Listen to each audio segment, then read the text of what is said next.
Gubernur DKI Jakarta Anies Baswedan menyatakan siap maju sebagai calon presiden dalam pemilu 2024. Namun peluangnya tergantung partai politik yang bersedia untuk mengusungnya. Meski masuk radar Partai Nasdem, dukungan pasti untuk Anies belum diumumkan sampai saat ini. Manuver Anies sendiri juga layak dinantikan. Akankah Anies Baswedan melakukan pendekatan ke partai-partai politik?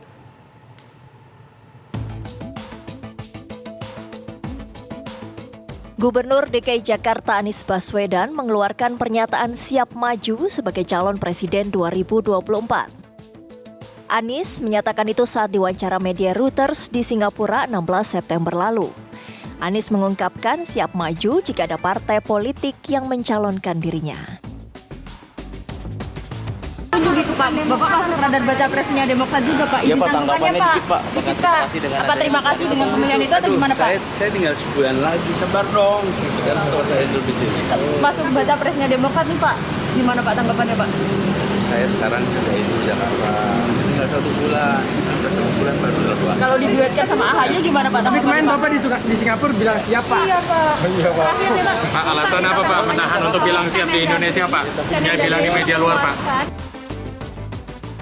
Namun bagaimana peluang Anies maju Pilpres masih tergantung dinamika partai politik pendukung pemerintah. Jadi maju tidaknya Anies sangat ditentukan oleh dinamika di internal koalisi pendukung pemerintah. Karena kan ada 7 dari 9 partai itu bergabung dengan pemerintah. Kalau misalnya dinamika di internal koalisi pendukung Pak Jokowi sangat tinggi, karena mereka menghitung faktor capres yang bisa mengangkat elektabilitas partai mereka, Anies mungkin bisa muncul sebagai alternatif di luar dari nama lain. Nama lain itu bisa Puan Maharani atau Ganjar. Nah pertanyaannya di antara 7 partai mana yang paling mungkin mengusung Anies Baswedan? Nah sejauh ini Nasdem yang potensial membuka pintu buat Anies Baswedan. Cuma masalahnya Nasdem kan nggak cukup kursinya karena hanya 9% kekuatan kursi di parlemen. Jadi Nasdem perlu berkoalisi dengan partai lain. Nah dalam hal ini Demokrat dengan PKS. Jadi gabungan 3 partai ini cukup. Tetapi kalau hanya 2 tidak cukup. Nah masalah kemudian muncul adalah Nasdem sendiri belum fix untuk mengusung Anies Baswedan. Sangat ditentukan oleh dinamika beberapa bulan ke depan.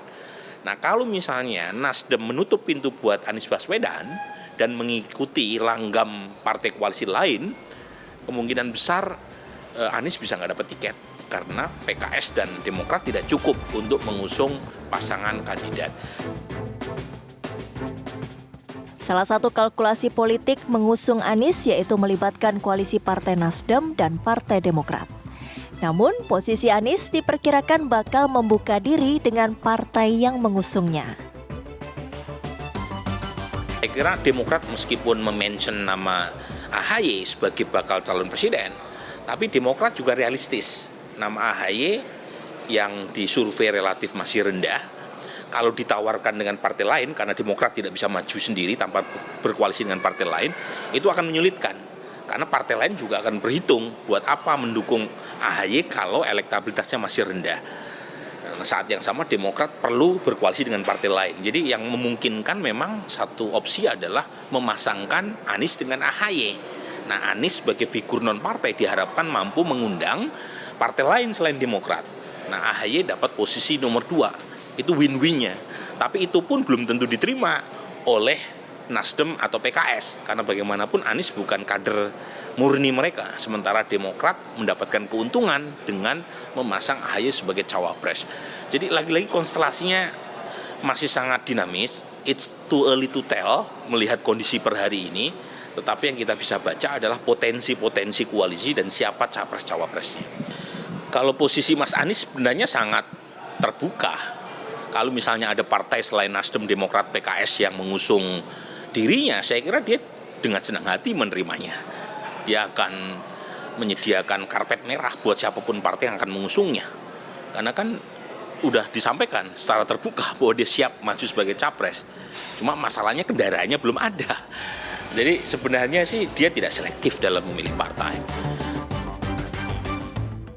Dari sejumlah survei, elektabilitas Anies masuk urutan 3 besar, bersaing dengan Gubernur Jawa Tengah Ganjar Pranowo dan Menteri Pertahanan yang juga Ketua Umum Partai Gerindra Prabowo Subianto. Meski moncer di survei, peluang Anies juga tergantung langkah politiknya untuk berkomunikasi dengan partai politik. Anies tidak punya kekuatan untuk jalan sendiri. Mau tidak mau, dia harus nunggu diajak. Tapi kan kalau nunggu diajak itu kan ada 2 cara kan. Menunggu, benar-benar menunggu, atau mendekati yang mau ngajak gitu kan. Nah itu yang bisa dilakukan oleh Anies Baswedan sekarang. Jadi walaupun kemarin menjawab pertanyaan wartawan, dia katakan dia siap sebagai calon presiden, maju sebagai calon presiden, tapi kan dia menambahkan itu bila partai politik yang mengusung. Jadi walaupun dia jadi magnet baru, tetap dia harus berkomunikasi dengan para partai politik yang punya tiket gitu. Jadi nggak bisa dia jalan sendiri, nggak bisa. Dengan modal yang sudah diambil beberapa tahun ini nggak cukup ya untuk ya saya memilih partai ini ketimbang saya harus memilih aja. Nggak bisa karena partai punya preferensi dan punya keputusan sendiri kan. Jadi posisinya Anies Baswedan, Ridwan Kamil, Khofifah Indar Parawangsa, ya, dan Henry Satrio itu sama sebetulnya, sama-sama nggak punya tiket. Jadi kalau misalnya saya mau maju ya saya harus deketin parpol gitu, sama Anies Baswedan juga gitu. Partai mana yang bakal mengusung Anies Baswedan dalam bursa Pilpres? Akankah Anies juga mengambil inisiatif menggalang lobi politik partai? Tim TV One mengabarkan.